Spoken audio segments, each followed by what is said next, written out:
Assalamualaikum warahmatullahi wabarakatuh. Halo semuanya, bersama aku lagi Selfie. Kembali lagi di podcast Suara Pelajar. Bersama aku Selfie dan rekan-rekan aku Cahya. Halo Cahya. Halo Selfie, halo pendengar semua. Di sini kita akan belajar tentang sejarah masa reformasi dan demokrasi. Mari kita ke pembahasannya. Cahya, menurut kamu kira-kira masa reformasi itu apa sih? Reformasi itu adalah perubahan besar dalam sistem pemerintahan Indonesia yang terjadi 1998. Waktu itu Indonesia sedang mengalami krisis ekonomi, ditambah lagi banyak masalah yang terjadi seperti korupsi dan kekuasaan yang terlalu terpusat.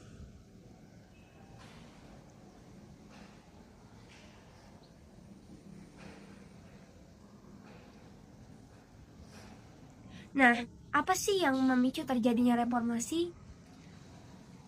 Pemicunya banyak, tapi yang paling terasa itu adalah krisis ekonomi dan ketidakpuasan masyarakat. Mahasiswa dan rakyat turun ke jalan menuntut perubahan seperti pemerintah yang bersih dan kebebasan berpendapat. Setelah reformasi, kan ada masuk ke era demokrasi. Kira-kira kamu bisa jelasin gak sih masa demokrasi itu apa sih?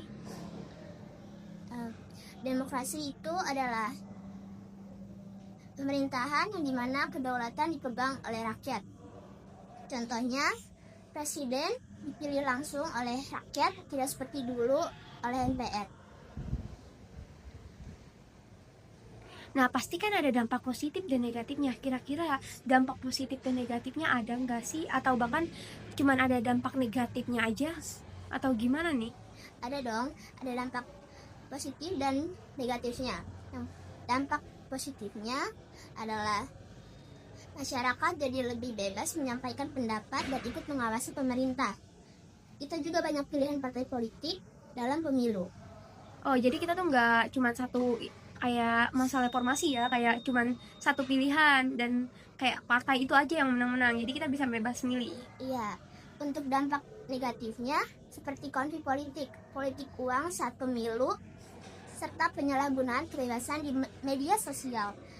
Karena itu, demokrasi harus dijalankan dengan tanggung jawab. Nah, kita tuh nggak boleh salah pilih. Jadi kita tuh jangan mudah terprovokasi dengan uang. Karena jangan mau uangnya aja. Kalau pemimpinnya buruk gimana? Nanti kalau korupsi ya, Cai. Iya. Sebagai generasi muda, peran kita apa sih di era demokrasi ini? Kita harus gimana sih ini untuk mewujudkan demokrasi ini? Menurut aku, kita harus krisis tapi tetap sopan, nggak mudah percaya hoax dan aktif ikut pemilu nanti.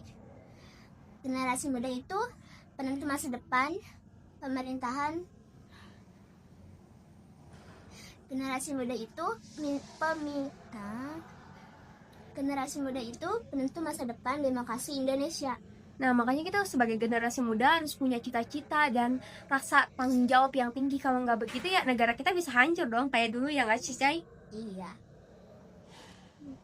Jadi kita bisa simpulkan reformasi adalah titik awal perubahan besar dan demokrasi adalah proses yang terus berjalan sampai sekarang dan harus kita jaga agar tidak kembali lagi di zaman reformasi yang penuh dengan pendemoan massal mahasiswa untuk menuntut keadilan karena tidak sesuai apa yang dia mau. Nah, terima kasih sudah mendengarkan podcast Suara Pelajar bersama aku Selfie. Aku Cahaya. Sampai jumpa di podcast kami selanjutnya. Dadah.